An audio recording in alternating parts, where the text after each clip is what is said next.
यहाँ पे आप एक क्वेश्चन देख सकते हैं जिसके अंदर कहा गया है कि मैच यहाँ पे लिस्ट आपको करना है वेक्टर जिसमें दिए गए फर्स्ट लिस्ट में, वहीं पे लिस्ट सेकंड में कुछ यहाँ पे फिजिकल क्वांटिटी दी गई हैं। तो यहाँ पे आपको चूज करना होगा कि इनमें से कौन सा करेक्ट आंसर है, जो कि यहाँ पे कोड भी नीचे दिए गए उसमें बताना है। जैसे कि लिस्ट फर्स्ट में यहाँ पे पहले दिया गया ए में स्केलर दिया गया है, फिर यहाँ पे कहा गया वेक्टर दिया गया है, फिर सी में यहाँ पे स्केलर प्रोडक्ट कहा गया है, फिर डी में यहाँ पे वेक्टर प्रोडक्ट दिए गए हैं। और लिस्ट सेकंड में यहाँ पे मास है, टार्क है, वेलोसिटी है और वर्क है। तो यहाँ पे आपको बताना होगा कि स्केलर वाला कौन सी क्वांटिटी है, किसके साथ मैच करेंगी। इसका फिर यहाँ पे वेक्टर, स्केलर प्रोडक्ट और वेक्टर प्रोडक्ट क्या होंगे। देखो यहाँ पे सबसे पहले यदि हम बात करते हैं ऑप्शंस को यहाँ पे डिटेल से समझने की, तो यहाँ पे आप देखेंगे कि जो हमारा जैसे कि सबसे पहला ऑप्शन यहाँ पे क्या दिया गया है, ए आप देखेंगे। ए की अगर बात करेंगे तो यहाँ पे ए को आप ध्यान से देखेंगे तो ये हमारा स्केलर कहा गया है। तो अगर आप वहाँ पे उधर की क्वांटिटी में देखेंगे तो स्केलर हमारा यहाँ पे कौन सी क्वांटिटी होती है, तो मास जो हमारी होती है वो क्या होती है, हमारी स्केलर क्वांटिटी होती है। अर्थात तो ए वाला जो है आपका यहाँ पे फर्स्ट के साथ चला जाएगा। अब यहाँ पे हम बात करते हैं बी वाले में आते हैं। बी में कहा गया यहाँ पे वेक्टर कहा गया है। क्या कहा गया है, वेक्टर कहा गया है। और वेक्टर की बात करें तो हम सभी जानते हैं जो हमारा वेलोसिटी होता है वो क्या होता है, हमारा यहाँ पे वेक्टर क्वांटिटी होता है। ये हमारा 2 के साथ चला जाएगा। इसके बाद यहाँ पे आते हैं थर्ड नंबर पे आप देखेंगे तो थर्ड नंबर पे यहाँ पे आपको दिया गया है स्केलर प्रोडक्ट दिया गया है। क्या दिया गया है, स्केलर प्रोडक्ट दिया गया है। अब स्केलर प्रोडक्ट के लिए हम जानते हैं जो हमारा वर्क होता है F.ds होता है, तो वो क्या होता है, हमारा स्केलर प्रोडक्ट होता है। अर्थात ये थर्ड के साथ चला जाएगा। इसका लास्ट का जो बचेगा तो लास्ट वाला ऑटोमेटिक यहाँ पे ये वर्क डन के साथ में जाता है, फोर्थ के साथ में जाता है, ध्यान रखना है। इसका लास्ट का जो बनेगा यहाँ पे वेक्टर प्रोडक्ट। अब वेक्टर प्रोडक्ट क्या होगा, यहाँ पे हम बात करें टार्क जो होते हैं R×F होता है, तो वो बल वर्क लिए फार्मूला क्या होता है, FO डॉट क्या होता है, D होता है या DS भी कह सकते हैं। और टार्क के लिए क्या होता है, F×R होता है या R×F आपने देखा होगा, R×F लिखा होता है टार्क के लिए। तो ये यहाँ पे टार्क आपका क्या हो जाता है, एक प्रकार से वेक्टर प्रोडक्ट होता है। तो ये आपका चला जाएगा किसके साथ में, यहाँ पे आप देखेंगे फोर्थ के साथ में चला जाएगा। ठीक है, किसके साथ चला जाएगा, फोर्थ के साथ में। और ये वर्क वाला जो यहाँ पे थर्ड वाला थर्ड के साथ में चला जाएगा। अर्थात यहाँ पे ऑप्शंस में आप देखेंगे तो ये 4 के साथ में है, और यहाँ पे ऑप्शंस पे आप देख रहे होंगे ये जो है आपका टार्क दूसरे के साथ में चला जाता है। तो इस प्रकार से यहाँ पे आप देखेंगे थोड़ा सा हमने यहाँ पे जब बनाया तो इसमें ये वाला ये थर्ड नंबर पे दिया गया है। वेलोसिटी देखो स्केलर किसके साथ में है, मास के साथ में फर्स्ट के साथ। वेक्टर यहाँ पे क्या है आपका वेलोसिटी है जो कि थर्ड के साथ में। स्केलर प्रोडक्ट आपका यहाँ पे क्या है वर्क डन जो कि चौथे के साथ में है। और वेक्टर प्रोडक्ट की बात करें तो जो कि टार्क है जो कि दूसरे के साथ में। अर्थात ए वाला फर्स्ट के साथ में यहाँ पे मैच करेगा, बी वाला यहाँ पे आप देखेंगे सी के साथ मैच करेगा, और डी वाला यहाँ पे आप देख रहे होंगे अर्थात डी जो है वो 2 के साथ मैच करेगा। तो ऑप्शंस पे यहाँ पे अगर आप चेक करेंगे ABCD, तो यहाँ पे ABCD में आपको सबसे पहला यहाँ पे जो देखने को मिल रहा होगा, ए देखो किसके साथ, 1 के साथ है, बी तीसरे के साथ में है, और सी चौथे के साथ। अर्थात यहाँ पे आपका ऑप्शन जो हो जाएगा वो ऑप्शन यहाँ पे कौन सा करेक्ट हो जाएगा, आपका ऑप्शन यहाँ पे ए वाला करेक्ट हो जाएगा। इस प्रकार से आसानी से आप इस क्वेश्चन को सॉल्व कर सकते हैं। अब यहाँ पे क्वेश्चन दिया गया जिसके अंदर कहा गया, यहाँ पे यदि आप ध्यान से देखेंगे तो जिसमें कहा गया कि एक rain is falling vertically on the ground at speed 5√3 metre पर सेकेंड दिया गया है। फिर कहा गया कि if a man walks toward the east with speed 5 metre पर second he will feel the rain falling at angle to the vertical. अर्थात तो फिर वो अगर चल रहा तो उस पर फिर किस एंगल पे जो उसके ऊपर बारिश गिर रही हुई, यहाँ पे ये कैलकुलेट करना है। देखो सबसे पहले यहाँ पे अगर हम इसको थोड़ा सा समझे आसान शब्दों में तो यहाँ पे हम बना सकते हैं एक डायग्राम। इस प्रकार से क्या कर सकते हैं, यहाँ पे हम सपोज करो ये हमारा क्या हो जाएगा, हमारा ये y एक्सिस अगर हो जाए और ये हमारे यहाँ पे क्या हो जाएगा, x एक्सिस हो जाएगा। देखो यहाँ पे बारिश तो ऊपर से नीचे की तरफ फॉल होगी, तो यहाँ पे अगर बात करें ये हमारा x एक्सिस है, ये y एक्सिस है, तो y के लिए यहाँ पे j कैप का यूज किया जाता है, और माइनस डायरेक्शन के लिए क्या हो जाएगा, y डैश हो जाएगा। इसी प्रकार से इसके लिए i का यूज किया जाए वेक्टर का यूनिट वेक्टर, और इसके लिए फिर क्या हो जाएगा, माइनस का ही हो जाएगा। अब देखो बारिश ऊपर से कैसे हो रही है, नीचे की तरफ गिर रही होगी। तो बारिश जब नीचे की तरफ गिर रही होगी तो यहाँ पे आपको देखने को क्या मिलेगा, आसानी से देखेंगे कि बारिश जब नीचे की तरफ गिर रही है तो अर्थात यहाँ पे वी रेन की अगर हम बात करें, वी रेन, तो इसकी स्पीड क्या हो जाएगी यहाँ पे 5√3। और माइनस का निशान इसलिए लगा रहा हूँ क्योंकि ये नीचे की तरफ आ रही अर्थात नेगेटिव डायरेक्शन है। इसी प्रकार से मैन की बात करें तो व्यक्ति किधर चला, ये तो बारिश ऊपर से नीचे की तरफ आ रही, रेन रेन हो गया। अब इसी प्रकार से व्यक्ति इधर को चल रहा होगा, क्या यहाँ पे कहा गया, if man walks toward the east, तो ईस्ट की तरफ अगर यहाँ पे चलता है तो इसकी स्पीड मैन की यहाँ पे कितनी दी गई है, आप देख सकते हैं 5 मीटर पर सेकंड दिया गया, 5 मीटर पर सेकंड। अब यहाँ पे 5 मीटर पर सेकंड ये किस डायरेक्शन में है, तो यहाँ पे जे अर्थात आई, तो 5 मीटर पर सेकंड ये स्पीड यहाँ पे दोनों की हो जाएंगी।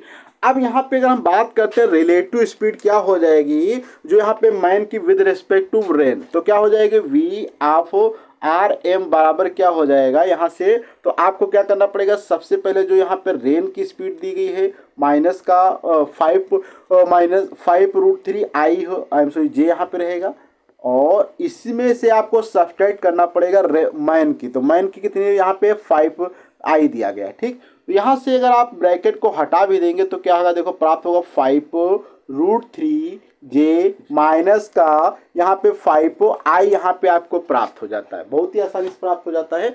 अब यहाँ पे अगर हम इसकी बात करते हैं, क्या करने वाले हैं, रिजल्टेंट तो ये निकल आएगा क्योंकि रिजल्टेंट क्या होगा, यहाँ कहीं पे इनके बीच में बन रहा होगा ये, तो ये जो हमारा क्या निकल के आता है, VRM निकल आया, ठीक। अब यहीं से आपको शुरुआत करना होगा, इसमें आपको देखना है कि इनका मॉड, तो अगर यहाँ पे VRM जो है मॉड अगर इसका हम ले लें तो मॉड में क्या हो जाएगा, यहाँ से रूट वो लग जाएगा 5√3 का होल स्क्वायर प्लस 5 का होल स्क्वायर, ठीक। तो क्या हो जाएगा, देखो 25 हो जाएगा यहाँ से, और 25 और इंटू क्या हो जाएगा, 25 इंटू 3 हो जाएगा, प्लस यहाँ पे कितना हो जाएगा, 25 हो जाएगा। तो यहाँ से आप सॉल्व करेंगे तो क्या हो जाएगा, 75 प्लस का 25, अर्थात यहाँ से हमारा आ जाएगा 100√4, अर्थात यहाँ से 100 मीटर पर सेकंड यहाँ पे जो है हमारी स्पीड निकल आएगी, रिलेटिव स्पीड यहाँ से निकल आएगी जिसका मॉड ये आ जाता है। अब ये रिलेटिव स्पीड तो यहाँ तक आ चुकी है। अब यहाँ पे बात हो रही थी कि ये कितने एंगल पे जो बारिश रिजल्टेंट गिर रही है पर्सन के ऊपर, ये थीटा आपको फाइंड आउट करना है। और ये थीटा कैसे फाइंड आउट किया जाता है, बहुत आसान है। tan theta is equal to क्या होता है, जो यहाँ पे रिजल्टेंट निकल के आता है, अर्थात जो मैन की स्पीड थी क्या थी यहाँ पे 5, और बट्टे क्या हो जाएगा, जो रिजल्टेंट यहाँ पे आपका निकल के आता है, कितना निकल के आता है, तो यहाँ पे आई एम सॉरी मिस्टेक हो गया, तो यहाँ पे आप देखेंगे मैन की जो पर्सन यहाँ पे मैन जो दिया गया है उसकी स्पीड यहाँ पे कितनी दी गई है, तो यहाँ पे दिए गए 5 दी गई है, और यहाँ पे रिजल्टेंट कितना इसका दिया गया है, तो अभी हमने रिजल्टेंट को यहाँ पे जब सॉल्व किया है तो रिजल्टेंट यहाँ पे कितना निकल के आया है, हमारा 10 निकल के आया है। तो यहाँ से आप देखेंगे तो ये एंगल अगर यहाँ पे निकालना है आपको तो क्या हो जाएगा, यहाँ पे 5 बटे क्या हो जाएगा आपका इनकी बटे इनकी, अर्थात तो 5√3, तो यहाँ से ये कैंसिल आउट हो जाएगा तो 1/√3 आ जाएगा, और 1/√3 जो होता है वो हमारा tan 30 डिग्री के क्या होता है बराबर होता है, अर्थात 1/√3 अर्थात tan थीटा, अर्थात थीटा बराबर यहाँ से आप देखेंगे तो हमारा यहाँ पे क्या निकल के आ जाता है 30 डिग्री आ जाएगा, जो कि यहाँ पे ऑप्शंस पे अगर आप मैच करने की कोशिश करेंगे तो ऑप्शन यहाँ पे आपका बी वाला करेक्ट देखने को मिल जाएगा। अब यहाँ पे क्वेश्चन दिया गया जिसके अंदर यहाँ पे आप देख सकते हैं कहा गया जिसमें कि 2 फोर्स दिए गए, जिसमें एक फोर्स F दिया गया है और दूसरा फोर्स कितना दिया गया माइनस का 3F दिया गया है, at a perpendicular distance D from each other, और ये क्या करते हैं एक दूसरे के परपेंडिकुलर वर्क करते हैं, this equivalent to which one of the following, और ये किसके इक्विवेलेंट होंगे ये यहाँ पे आपको बताना होगा। देखो देखते हैं कैसे इसको सॉल्व किया जाएगा। तो सबसे पहले यहाँ पे सपोज करो यहाँ पे आप एक ये कोई डिस्टेंस D दी गई है, ये क्या यहाँ पे डिस्टेंस D का कोई मान लो स्पेस है। अब इसमें एक फोर्स इधर की तरफ परपेंडिकुलर कार्य करा जिसका मान सपोज करो यहाँ पे क्या F न्यूटन हो जाएगा, तो ये कि दूसरा बल यहाँ पे कार्य करा जिसका मान यहाँ पे कितना दिया गया 3F दिया गया है, ए क्या अपोजिट में। तो यहाँ पे अगर हम बात करें तो लीनियर फोर्स हमारा क्या हो जाएगा, अगर यहाँ पे लीनियर देखा जाए तो लीनियर जो फोर्स यहाँ पे आपको प्राप्त हो जाएगा वो फोर्स क्या हो जाएगा इन दोनों के सम के बराबर होगा, अर्थात F यहाँ पे जोड़ेंगे तो क्या हो जाएगा 3F हो जाएगा, अर्थात यहाँ से आपका क्या बचेगा 2F यहाँ पे, ये आपका लीनियर फोर्स यहाँ पे प्राप्त हो जाएगा। फिर लीनियर फोर्स के बाद फिर इसने ये भी कहा equivalent to which one of the following, ये किसके बराबर होगा, तो नेट लीनियर फोर्स तो यहाँ पे क्या आता है माइनस का 2F निकल के आता है, बिल्कुल सही बात है। नेट लीनियर फोर्स 0 होगा या R net couple of moment 2FD होगा। तो नेट कपल की भी अगर इसने बात किया तो नेट कपल को भी यहाँ पे बताने के लिए आपको कपल क्या होता है हम जानते हैं। तो कपल ऑफ फोर्स की बात करें तो कपल क्या होता है यहाँ पे COPLE, तो क्या होता है फोर्स यहाँ पे जो दिया है आपने, कितना फोर्स निकला है यहाँ पे 2 हमारा F निकल के आता है और इनटू इसमें बीच में सेपरेशन D था, तो अर्थात यहाँ से निकल के आ जाएगा। तो जो कि यहाँ पे आप D वाला ऑप्शन अगर आप चेक करेंगे, D ऑप्शन के अंदर आपको यहाँ पे दिया गया है आर नेट लीनियर फोर्स कितना होगा माइनस का 2F and net couple of moment क्या होगा F.D हो जाएगा, क्योंकि यहाँ पे 2 अगर दोनों का है तो इसको 2 हटा देंगे तो F.D के बराबर निकल के आएगा, इसलिए यहाँ पे आपका ऑप्शन जो हो जाता है वो वाला यहाँ पे D करेक्ट हो जाएगा। अब यहाँ पे क्वेश्चन दिया गया जिसके अंदर कहा गया है कि इफ, यहाँ पे दिया गया if A and B are non zero vector which obey the relation, कैसे करते A प्लस B बराबर A माइनस B मॉड में लगा है, then the angle between them is क्या होगा। तो ये क्वेश्चन आपका यहाँ पे आप देख सकते हैं यूपी जो PGT का एग्जाम 2016 में हुआ था उसके अंदर ये पूछा भी जा चुका है। अब हम देखते हैं इस क्वेश्चन को कैसे सॉल्व किया जाएगा। देखो यहाँ पे हम क्या करते हैं, जो जानकारी हमको प्राप्त है उसी जानकारी का यहाँ पे हम यूज करने वाले हैं। तो यहाँ पे गिवन है, क्या गिवन दिया गया है, यहाँ पे आप देखेंगे A प्लस B का मॉड यहाँ पे इज इक्वल टू क्या दिया गया है A माइनस B का मॉड दिया गया है। यहाँ पे हम क्या करते हैं, दोनों पक्षों का हम क्या करते हैं स्क्वायर करते हैं। तो दोनों पक्षों का जब यहाँ पे आप स्क्वायर करेंगे या दोनों पक्षों का वर्ग करने पर, ठीक, तो वर्ग करने पर आपको यहाँ पे देखो क्या प्राप्त हो जाता है कि A, तो यहाँ पे A प्लस B का होल स्क्वायर, यहाँ पे A माइनस B का होल स्क्वायर सूत्र लग जाएगा। अर्थात यहाँ पे mod of A square plus mod of B square plus 2 mod of A और मॉड ऑफ B इंटू क्या हो जाएगा यहाँ पे कॉस थीटा हो जाएगा। इसी प्रकार से उधर का स्क्वायर अगर किया जाए तो क्या हो जाएगा mod of A square plus mod of B square minus 2 mod A mod B into क्या हो जाएगा कॉस थीटा हो जाएगा, ठीक। अब यहाँ से आप एक चीज़ देख सकते हैं, ये हमारा तो यहाँ पे B है।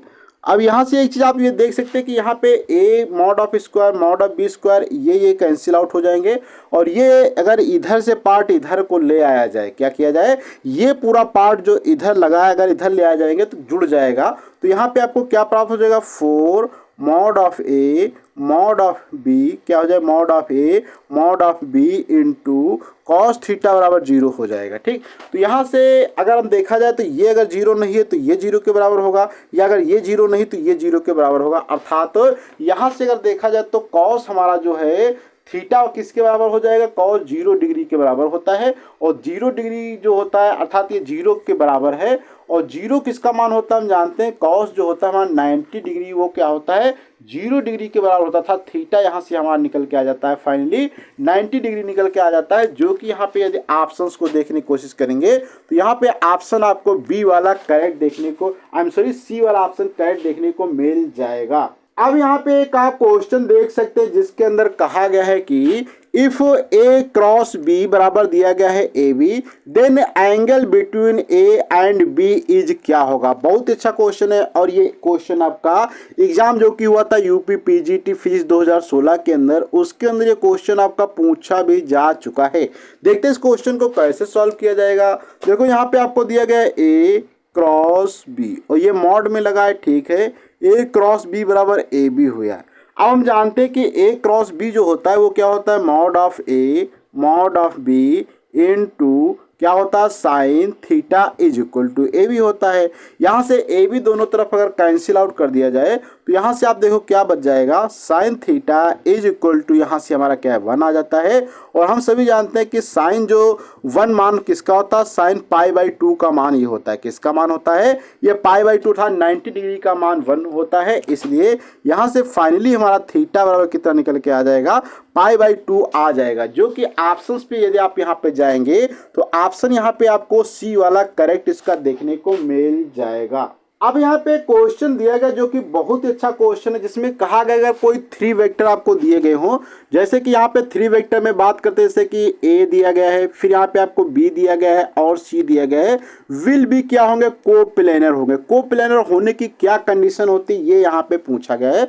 तो कोप्लेनर होने के लिए कंडीशंस की अगर बात करें तो कोई भी अगर आपको 3 वेक्टर दिए गए हों, क्या है, कोई भी आपको 3 वेक्टर दिए गए अगर उनका कोप्लेनर होने की बात करें तो इसमें क्या होता है, ए होता है वेक्टर, फिर इसमें क्या होता है यहाँ पे बी होता है, फिर इसमें होता है यहाँ पे क्रॉस सी होता है। तो इस प्रकार से यहाँ पे अगर इनका यहाँ पे तीनों का इस प्रकार से लिखा जाए और ये 0 के बराबर आ जाए तो ये क्या होती है, कोप्लेनर की कंडीशन होती है। और इसलिए यहाँ पे यदि आप ऑप्शन को चेक करने की कोशिश करेंगे तो ऑप्शन यहाँ पे आपको बी वाला इसका करेक्ट देखने को मिल जाएगा। अब यहाँ पे फिर से क्वेश्चन दिया गया जिसमें कहा गया कि कोप्लेनर होने की क्या कंडीशन है, ये 3 वेक्टर है, जैसे कि which one of the following is not the condition for 3 vectors A B and C to be coplanar. क्या कंडीशन होगी, ए हो सकता है या बी कंडीशन हो सकता है या सी कंडीशन हो सकता है या डी वाला हो सकता है। और ये क्वेश्चन आपका यूपी एलटी ग्रेड का जो एग्जाम हुआ था 2018 के अंदर उसमें पूछा भी जा चुका है। तो देखो हम जानते हैं कि अगर कोई भी वेक्टर होंगे उनके कोप्लेनर होने की कंडीशन क्या होती है, वेक्टर का एक का डॉट लो और दोनों फिर दूसरे का क्या कर लो, क्रॉस प्रोडक्ट ले लो। अगर इस प्रकार से लिखने पे यदि यहाँ पे क्या है, ये 0 के बराबर आ जाए तो इसका मतलब क्या होंगे, ये तीनों वेक्टर आपके कोप्लेनर होंगे। तो यहाँ पे अगर हम इसको थोड़ा सा अलग टाइप से देखें तो एक और भी इसका कोप्लेनर होने की कंडीशन क्या होती है, n1 ए वेक्टर, फिर क्या हो जाएगा प्लस n2 बी वेक्टर हो जाएगा प्लस का n3 सी वेक्टर। ये भी क्या होती है, एक प्रकार से कोप्लेनर होने की कंडीशंस होती है। तो यहाँ पे आप देखेंगे फॉर 3 वेक्टर्स तो कोप्लेनर कब नहीं होंगे, तो ये वाली भी देखो कंडीशन हमारी सही बैठ रही है, ए भी हमारी कंडीशन सही बैठ रही है। तो यहाँ पे केवल आप बी वाली कंडीशन देख रहे होंगे, ये वाली हमारी कंडीशंस क्या होती है, करेक्ट नहीं बैठ रही है, इसलिए हमारा बी वाला ऑप्शन यहाँ पे क्या हो जाएगा, इनकरेक्ट हो जाएगा। अब यहाँ पे क्वेश्चन दिया गया जिसमें कहा गया कि 2 वेक्टर्स क्या दिए गए हैं, 2 वेक्टर्स ए एंड बी। आपको ध्यान समझना है, 2 vectors A and B lie in a plane, another vector C lies outside this plane, then the resultant of these 3 vectors A plus B plus C क्या होगा। बहुत ही अच्छा क्वेश्चन है। कहा गया कि क्या कैन भी 0 हो सकता है, कैन नॉट भी 0 हो सकता है, lies in the plane containing A plus B, या D lies in plane containing A minus B. तो यहाँ पे इसके करेक्ट ऑप्शन की अगर हम बात करते हैं तो ये हमारा यहाँ पे क्या हो जाएगा, करेक्ट ऑप्शन इसका बी वाला करेक्ट हो जाएगा, क्योंकि कैन नॉट भी 0 नहीं हो सकते हैं। क्योंकि हम जानते हैं अगर कोई भी 2 वेक्टर्स हैं, अर्थात यहाँ पे मान लो सपोज करो ये जो हमारे पास वेक्टर ए और वेक्टर 2 थे, अगर ये किसी एक लाइव एक प्लेन में रहते हैं तो दूसरा अगर उसके आउटसाइड प्लेन में होता है, इसका मतलब क्या होता है, तीनों वेक्टर का अगर यहाँ पे सम कर दिया जाए तो ये कभी भी क्या होता है, 0 के इक्वल नहीं होता। इसलिए यहाँ पे हमारा ऑप्शन बी वाला करेक्ट हो जाएगा। अब यहाँ पे क्वेश्चन में कहा गया है कि विच ऑफ द फॉलोइंग, अर्थात क्वेश्चन में दिया गया which of the following physical quantity is a scalar होगी, अर्थात इनमें से कौन सी फिजिकल क्वांटिटी क्या होगी, एक स्केलर होगी।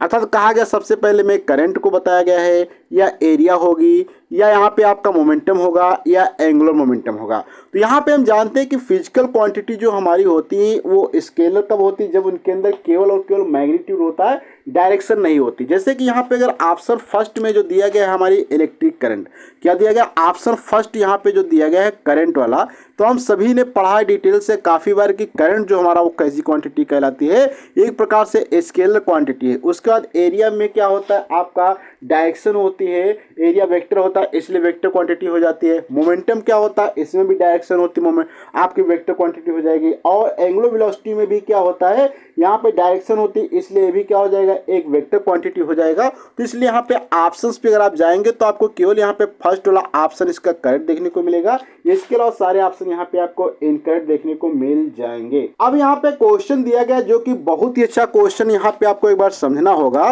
कि यहाँ पे आपको क्या करना, read the following statement and choose the correct answer on the basis of code given below. अर्थात यहाँ पे कुछ कोड दिए गए हैं, उनके आधार पे आपको क्वेश्चन को सिलेक्ट करना है और करेक्ट आंसर उसका बताना है। देखो यहाँ पे अगर हम बात करते हैं असर्शन ए जो दिया गया है, इसमें कहा गया कि ion electric current is a scalar quantity या स्केलर क्वांटिटी कह सकते हैं। फिर यहाँ पे इसका जो रीजन दिया गया R it does not obey the vector law, अर्थात एडिशन लॉ जो होता है वो फॉलो नहीं करता। देखो वेक्टर क्वांटिटी होने के लिए आपके पास बेसिकली 3 कंडीशन होनी चाहिए।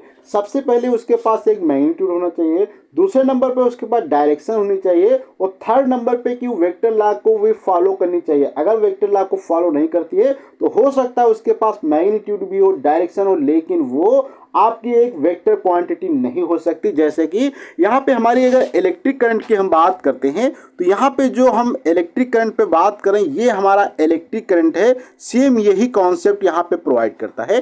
क्योंकि इलेक्ट्रिक करंट में यहाँ पे डायरेक्शन तो होती है, लेकिन यहाँ पे वेक्टर लॉ को फॉलो नहीं करती, इसलिए हमारी क्या है, ये स्केलर क्वांटिटी हो जाती है। तो यहाँ पे बात देखा जाए तो ऑप्शन फर्स्ट वाले में क्या कह रहा है कि both A and R are true and R is correct explanation of. तो यहाँ पे बोथ ए एंड आर सही है, बिल्कुल बात सही है, और आर इसका करेक्ट एक्सप्लेनेशन भी करता है, बिल्कुल बात सही है।